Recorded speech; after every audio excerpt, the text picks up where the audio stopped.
Құрметті жиынға қатысушылар, өздеріңізге белгілі, Қызылорда қаласының бас жоспары кезең-кезеңімен әзірленуде.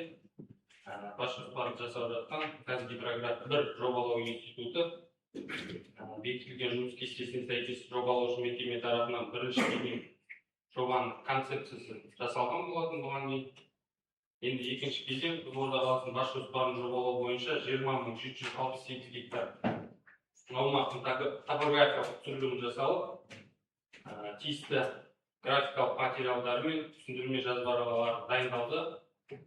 Қорытынды кезеңде жоба бойынша құзырлы мемлекеттік органдардың келісімдері Қазақстан Республикасы экология және табиғи ресурстар министрлігінің және топографиялық түсірілім бойынша мемқала құрылыс кадастры республикалық мемлекеттік кәсіпорынның 10 қорытындылары мен келісімдері алынды.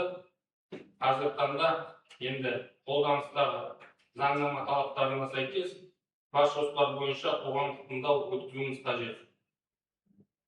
Осыған орай осы шараны жүргізу үшін хатшысы мен төрағасын келісуіміз керек.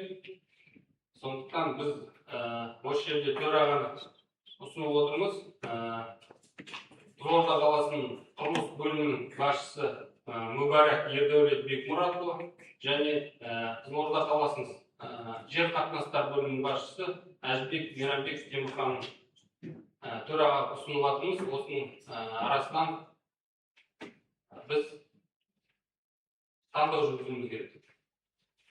Одан кейін хатшы Баймұрзаев Нұрсұлтан Асқарұлы, сәулет және қала құрылыс бөлімінің сектор меңгерушісі және Қызылорда қаласы жер қатынастар бөлімі сектор меңгерушісі Бодикова Күләханды ұсынып жатырмыз.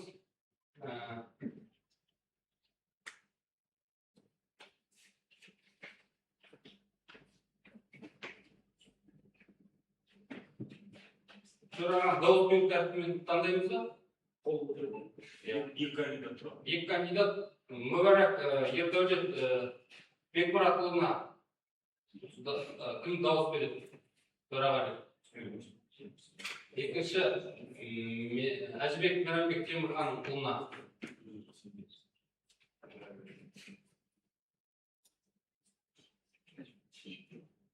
Қайтадан Мүбәрак Ердәулет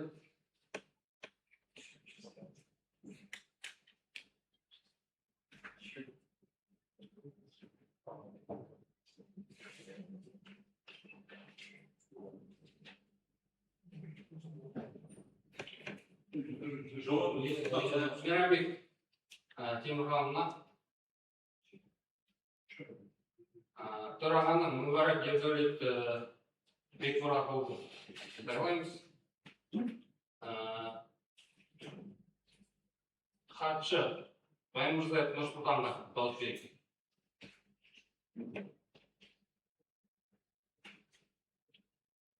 Бодикова Күләханға. Хатшы Баймұрзаев Нұрсұлтан, төраға Мүбәрак Ердәулет. Одан кейін ендігі кезекте осы атқарылған жұмыстар бойынша қоғамдық талқылаудың жалпы бас жоспарды нақты талқылау бойынша ендігі кезекте атқарылған ауқымды жұмыстардың баяндама жасау үшін сөзді жобалаушы мекеме директор Темірбаев Ілияс Келгенбайұлына береміз.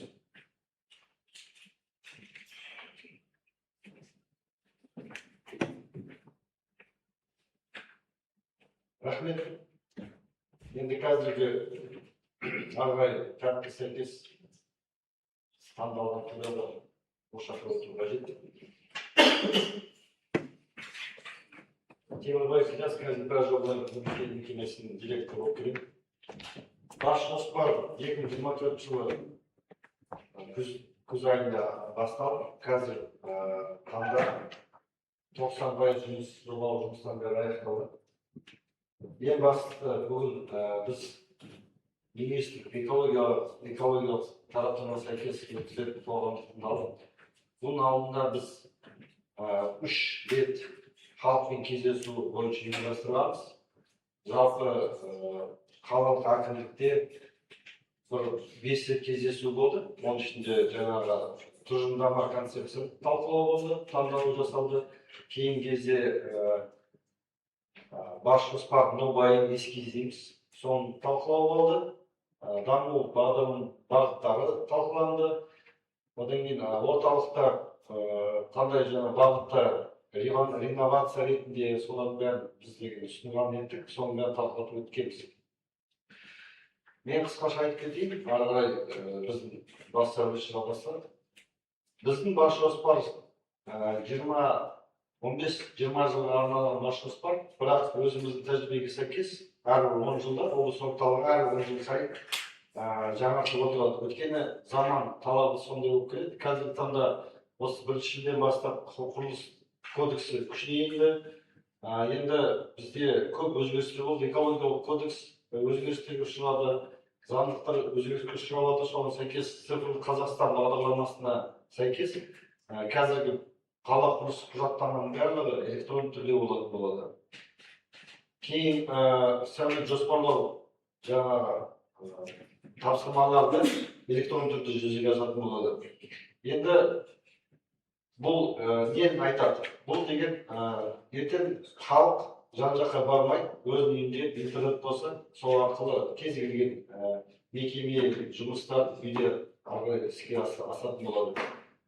Білесіздер, мемлекетте бізде қазір халыққа қызмет көрсету орталықтары бар, қанша бөлім жұмыс атқарып келе жатыр. Енді соның бәрі сол тараптан ары жалғасын тауып отыр. Біздің де қала құрылыс құжаттамалары соған келді. Қазіргі таңда 45 елді мекеннен біздегі келісімдер алынды.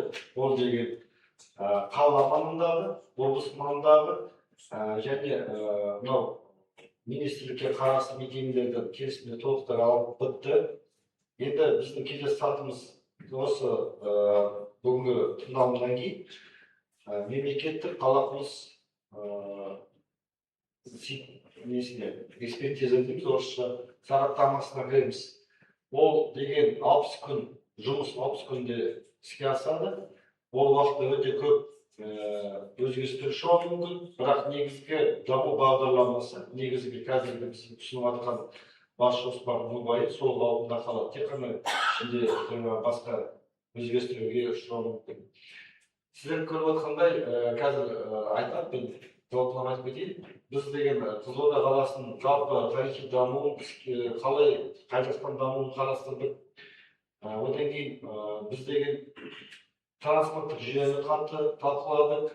Одан кейін су жүйесі, газ жүйесі, электр жүйесі. Енді бүгінгі таңда жиналғанымыз экологиялық болғандықтан бізде санитарлық қорғау аймақтар, су қорғау белдеуі, содан бәрін қарастырып, қандай жақсылықта, қандай өмір сүруге қажет екен таңдаулар жасалды. Бас жоспар басталғаннан бері көптеген сондай жоқ құжаттар бар екенін, яғни қазіргі таңда қазіргі заманға сай емес екен су қорғау белдеуі, соларды қайта жаңартылды. Одан кейін темір жол тораптары бойынша мәліметтер бәрі жаңартылды. Санитарлық қорғау бойынша жаңағы жұмыс істемейді екен мекемелердің бәрін біз қарастырып, сонымен жұмыс жасалды. Яғни әдейі адам жалданды осында Қызылорда қаласында. Ол жақсылы жұмыс атқарды, мекемелердің бәрін аралап, олар нақты жұмыс істемейді екен, қандай шара, ол содан кейін экологиялық жағынан қандай құжаттар бар екен, сонымен сараптама жасалды.